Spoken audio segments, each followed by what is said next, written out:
YouTube channel. So today we are going to start our 3.4.1 that is a formula of the simple compound.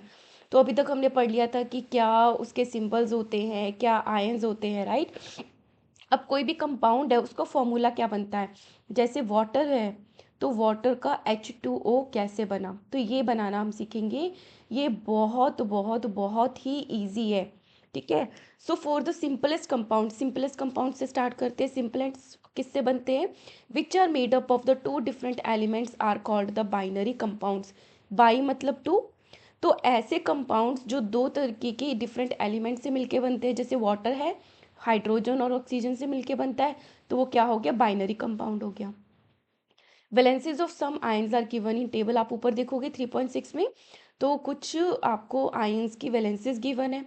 You can use these two right the formula of the compounds, तो इस तरीके से हम उनको use करके learn आपको धीरे धीरे हो जाएगा। जैसे जैसे आप यूज़ करोगे फिर आप कंपाउंड्स के फॉर्मूलाज बहुत इजीली बना सकते हो।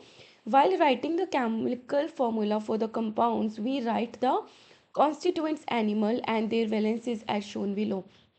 तो जिसका हमें वैलेंसीज या फॉर्मूला लिखना है उसका पहले हम कॉन्स्टिट्यूएंट जो एलिमेंट है, जैसे कि हमें फॉर्मूला फर्स्ट क्या है, हाइड्रोजन क्लोराइड। तो हाइड्रोजन क्लोराइड तो क्या क्या प्रेजेंट है इसमें, एलिमेंट्स हाइड्रोजन और क्लोरीन प्रेजेंट है। अब इनके इसमें हम सिंबल इसके वो लिखेंगे, वैलेंसी लिखेंगे। हाइड्रोजन की वैलेंसी होती है 1 और क्लोरीन की होती है 1। आप जब वैलेंसी लिखोगे तो ऐसे देखोगे कि हाइड्रोजन की होती है H-1 या H- और पॉजिटिव, और जो क्लोरीन होता है उसकी नेगेटिव होती है। तो इसमें आपको पॉजिटिव नेगेटिव नहीं लिखना, जस्ट वैलेंसी लिखनी है। हाइड्रोजन की फर्स्ट 1 होती है, क्लोरीन की 1 होती है।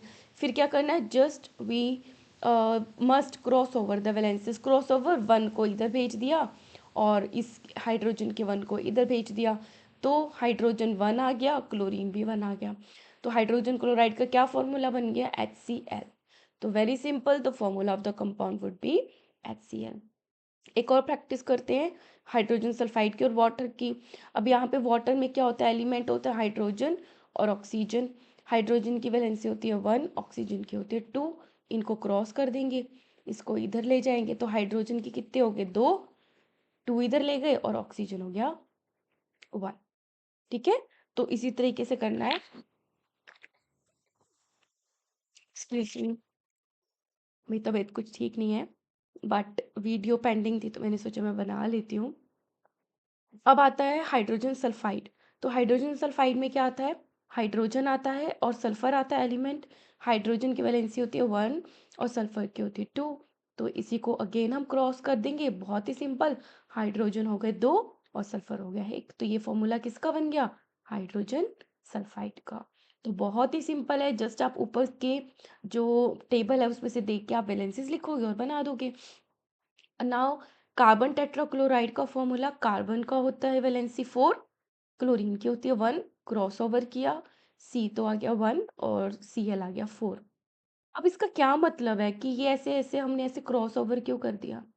इसका क्या मतलब है कि एक कार्बन जो है ना वो 4 क्लोरीन से जुड़ सकता है। कार्बन की वैलेंसी 4 का मतलब क्या है, कार्बन 4 जगह से जुड़ने को रेडी है। अब जो क्लोरीन है उस पे 1 है वैलेंसी, मतलब वो एक ही तरीके से जुड़ सकता है। तो यहाँ पे ये क्या बनाते हैं, बॉन्डिंग बना लेते हैं। एक क्लोरीन आ गया, यहाँ पे आ गया दूसरा क्लोरीन, यहाँ पे आ गया तीसरा क्लोरीन और यहाँ पे आ गया चौथा क्लोरीन। तो ये क्या बन गई, बॉन्डिंग बन गई है इनकी यहाँ पे, ठीक है। तो हम क्या बोलेंगे, ये क्या हो गया, सी, एक तो कार्बन हो गया, क्लोरीन कितने जुड़ गए उसके साथ 4। तो इस तरीके से ये फॉर्मूला बन जाता है। The formula of the ionic compounds are simply the whole number ratio of the positive to the negative ions in the structure. तो क्या है, जैसे कार्बन है, कार्बन टोटल कितना हो गया +4, और क्लोरीन ये 4 है, एक का होता है -1, तो टोटल 4 के कितने हो गए -4। तो दोनों ने एक दूसरे को न्यूट्रल कर दिया ना। तो इसका मतलब यही होता है फॉर्मूला, कि आपस में ऐसा कंपाउंड बनाओ जो कि न्यूट्रल हो जाए और वो स्टेबल हो। For the magnesium chloride we write the symbol of cation. Cation क्या होता है, मैग्नीशियम जो होता है वो पॉजिटिवली चार्ज होता है +2, तो हमने 2 लिख दिया। First followed by the symbol anion. Chlorine chloride का क्या होता है, एनायन का -1 होता है, तो यहाँ पे हम माइनस प्लस नहीं लिखते, Mg तो 1 हो गया और क्लोरीन 2 हो गया। then their charges are crisscross to get the formula of the magnesium chloride. तो क्या हो गया, MgCl2. Very simple. So this in magnesium chloride there are two chloride ions. तो कितने आयंस है क्लोराइड के, यहाँ पे टू है, तो एक क्लोराइड और दो क्लोराइड हो गए. फॉर ईच मैग्नीशियम आयन, तो यहाँ पे देखो प्लस का टू है, इसको न्यूट्रल करने के लिए क्लोरीन के कितने चाहिए होंगे, दो चाहिए होंगे क्लोराइड. तो वही आ गया MgCl2. The positive and the negative charges must balance each other. जितने पॉजिटिव है उतने ही नेगेटिव होंगे. And the overall structure must be neutral. तो जो स्ट्रक्चर बनेगा वो कैसा बनेगा, न्यूट्रल बनेगा, उस पर कोई भी चार्ज नहीं होगा. Note that in the formula the charges of the ions are not indicated. तो ये जो फॉर्मूला है इस पर कोई भी चार्ज नहीं लिखा होता, जस्ट आपको वैलेंसेस लिखनी है और फॉर्मूला बनाना है. ना formula of the aluminium oxide, ये थोड़ा सा गलत गिवन है यहाँ पे. एल्यूमिनियम है, एल्यूमिनियम की वैलेंसी होती है 3 और जो ऑक्साइड है उसकी वैलेंसी होती है 2. फिर हम इसको क्रिस क्रॉस कर देंगे तो क्या आ गया, Al2O3, that is a aluminium oxide. ठीक है. फिर आता है formula of the calcium oxide. Calcium की वैलेंसी 2, ऑक्सीजन की -2. तो हम क्या लिख सकते हैं, Ca2O2. बट हम इसको कट करके भी तो लिख सकते हैं 1 1. इसका क्या मतलब है कि दो कैल्शियम के जो आयंस है वो दो ऑक्सीजन के साथ जुड़ रहे हैं. हम ऐसे भी तो लिख सकते हैं कि एक कैल्शियम एक ऑक्सीजन के साथ जुड़ रहा है. तो टू टू लिखने की जरूरत नहीं है. मतलब अगर सेम वैलेंसीज हो, आपस में वो एक दूसरे को न्यूट्रल कर रही हो, तो हम ऐसे भी लिख सकते हैं. Here the valencies of the two elements are the same. So you may arrive at the formula Ca2O2, but we simplify the formula as CaO. Understood? Now formula of the sodium nitrate, ये बार बार आपको practice करवा रहे हैं ताकि आपको बहुत अच्छे से समझ आ जाए और कुछ आयंस का आपको वैलेंसी भी लर्न हो जाए. तो सोडियम नाइट्रेट, सोडियम है Na, उसकी +1 होती है. NO3 ये क्या है, पॉलीएटॉमिक आयन है, इसकी ओवरऑल जो वैलेंसी होती है वो -1 होती है. ठीक है, यहाँ पे 1 1 है, तो क्या होगा, क्रिस क्रॉस करके 1 ही आएगा, NaNO3. अब formula of the calcium hydroxide, calcium की वैलेंसी है +2, हाइड्रोक्साइड की वैलेंसी होती है -1. ऐसे होता है ये, OH के पूरे के ऊपर -1 लगता है.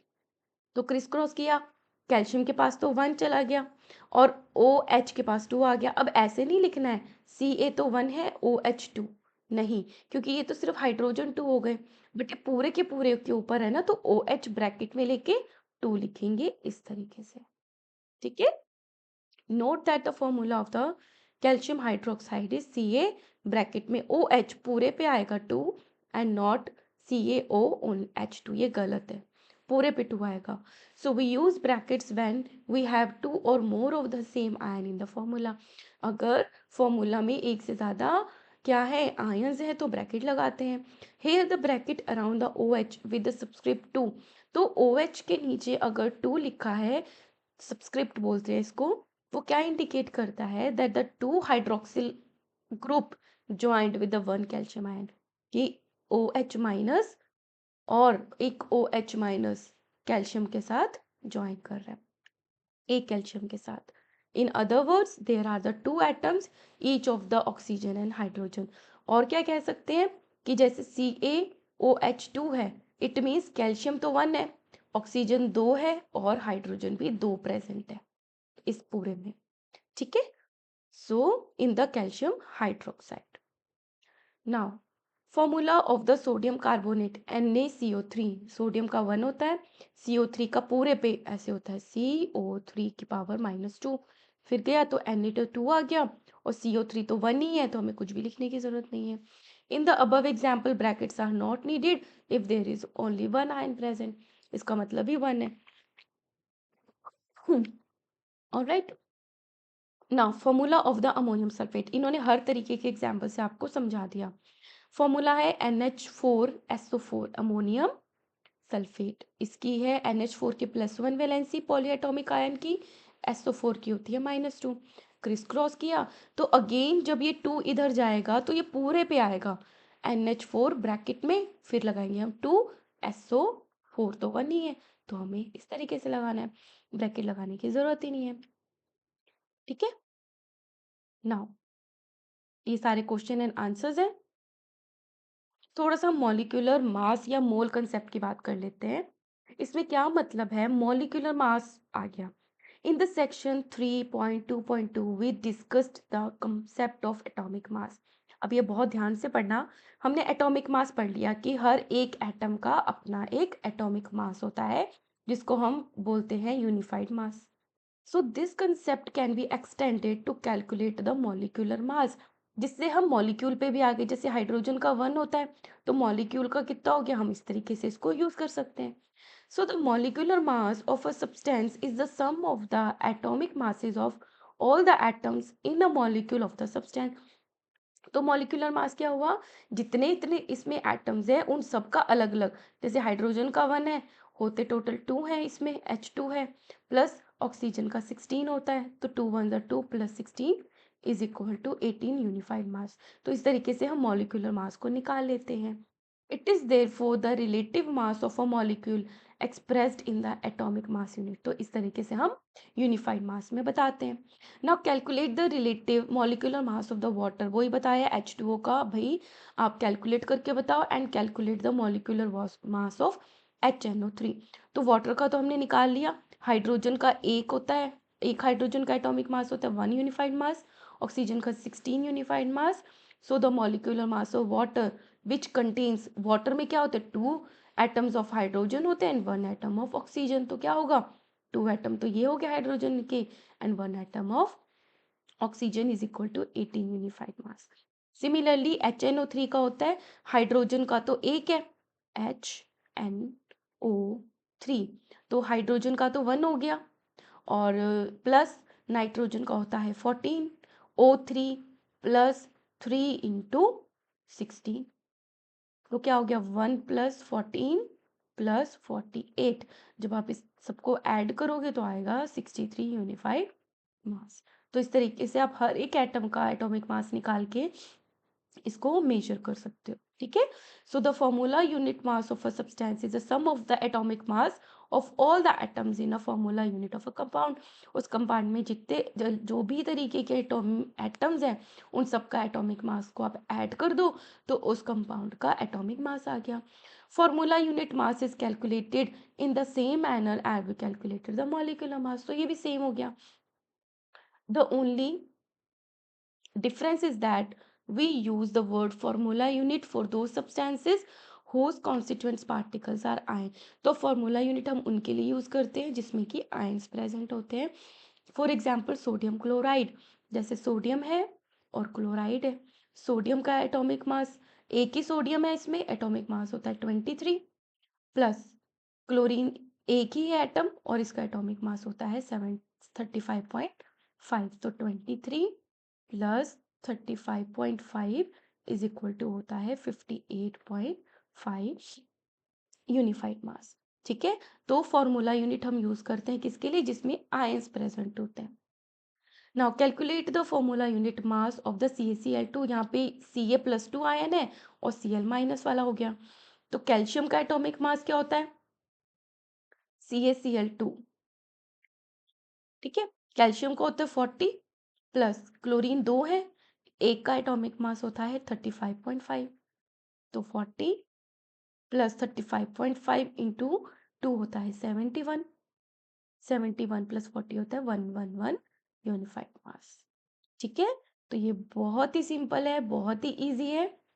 And in the next video we will start with the mole concept that is very very very important. Okay, so stay tuned, and आपने अभी तक जो पढ़ा है उसको 2-3 बारी रिपीट कर लो, क्योंकि ये बहुत ही अलग कंसेप्ट आने वाला है। तो हो ना जाए कि आप पहली वाली चीज़ों से कंफ्यूज हो जाए, तो इट्स बेटर कि यहाँ तक आप बिल्कुल क्लियर होना चाहिए कि जो भी वर्ड्स यूज हुए हैं वो क्या है। And if you like my work, kindly like share and subscribe. Thank you so much.